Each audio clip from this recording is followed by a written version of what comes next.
The storm hadn't fully broken yet, but the wind carried that heavy smell of wet earth and distant lightning, the kind that set every instinct on edge. He pushed the door of the wooden hut open, checking that the little girl inside was still sleeping. She was, curled into blankets, breathing softly, her tiny hands gripping the wooden carving he made for her. For a moment, just a heartbeat, peace lived in the room. Then the world outside went silent. Not quiet, silent. The forest only did that for predators. He stepped out slowly, letting the door fall shut behind him. Leaves rustled once. A shadow moved between the trees. Something tall, graceful, dangerous. He didn't reach for his blade. Not yet. He knew enough about her kind to understand that if she wanted to kill him, he wouldn't be standing. The shape emerged. The huntress. Her posture was straight as a spear. Her armor was dark, carved bone and leather etched with symbols he didn't recognize. And her eyes, cold, fierce, yellow like a storm caught in an animal's gaze, locked onto his with unsettling intensity.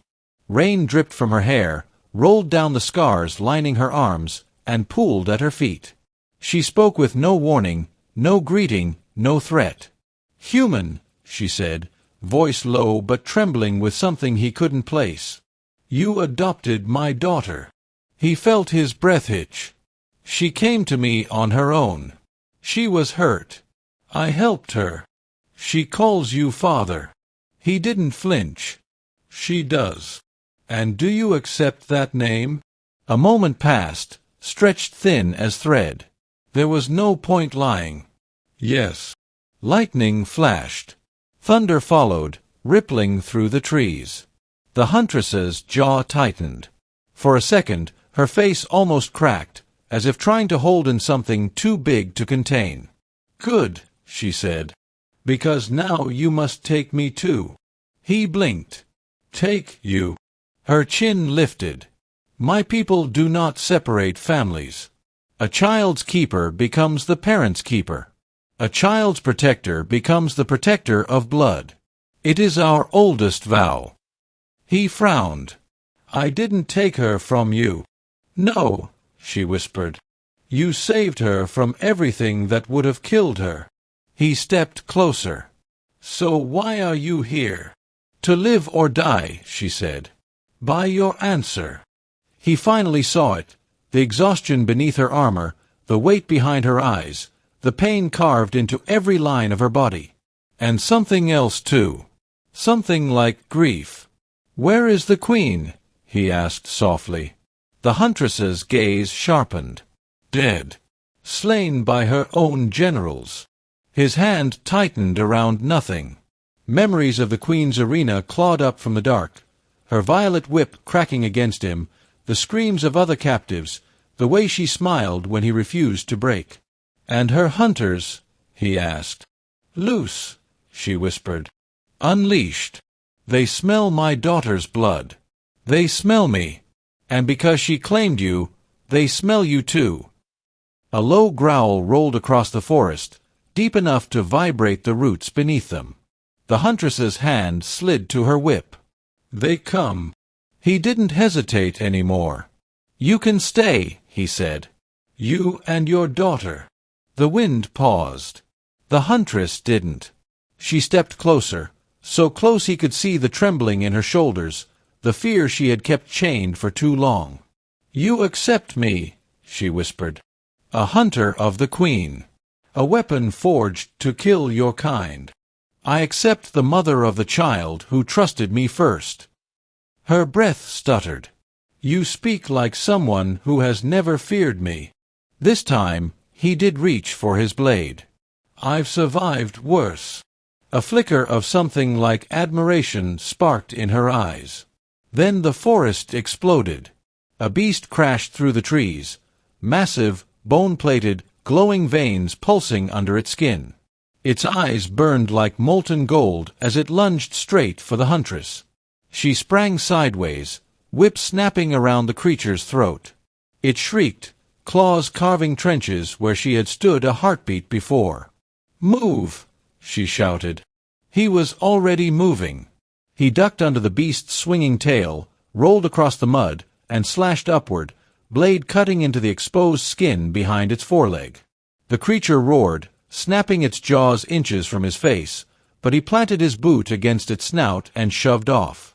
The huntress vaulted over him, landing on the creature's back and driving glowing runes into its spine. The beast convulsed. He dove forward, driving his blade straight through its jaw and into its skull. The creature fell, and didn't rise. Rain hit the leaves again. The forest breathed. The storm shifted. He stood, panting. She approached slowly, her chest rising and falling, her whip stained with dark blood. She studied him, not like prey, not like a threat, but like something she didn't know how to fit into her world. "You fight beside me," she said quietly. "Not behind. Not fleeing. I protect who I care about."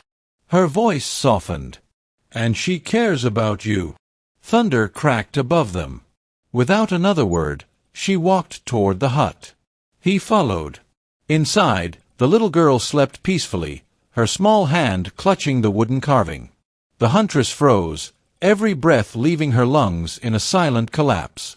She knelt beside her daughter, touching her hair with trembling fingers. "She is safe," he said. "Because of you," the huntress whispered.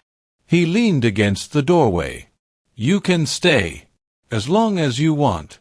As long as she needs." The huntress looked up, eyes shimmering. "My people do not stay alone. If we stay as one." He swallowed. "You mean bonded? Family?" Her voice was barely a breath. "Yes." Silence settled, soft and fragile. "You would choose me?" he asked slowly. "I already have," she said. "The moment I saw you hold my daughter without fear. And she chose you first." He moved closer. The huntress didn't pull away. Her armor brushed his chest. "I won't abandon her," he said. "Or you." Her eyes closed for just a moment of release, relief, surrender.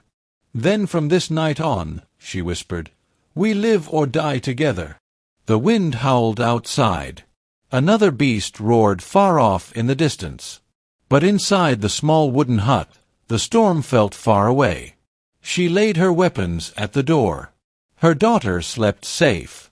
And for the first time since the Queen's reign began, the huntress let herself breathe like someone who finally had a home. A home built by a human who had survived the Queen. A home protected by the mother who once served her. A home held together by the child who chose love over blood. And in the quiet heartbeat of that moment, the huntress whispered the truth she had carried through war, pain, and fear. "Human, now you are ours."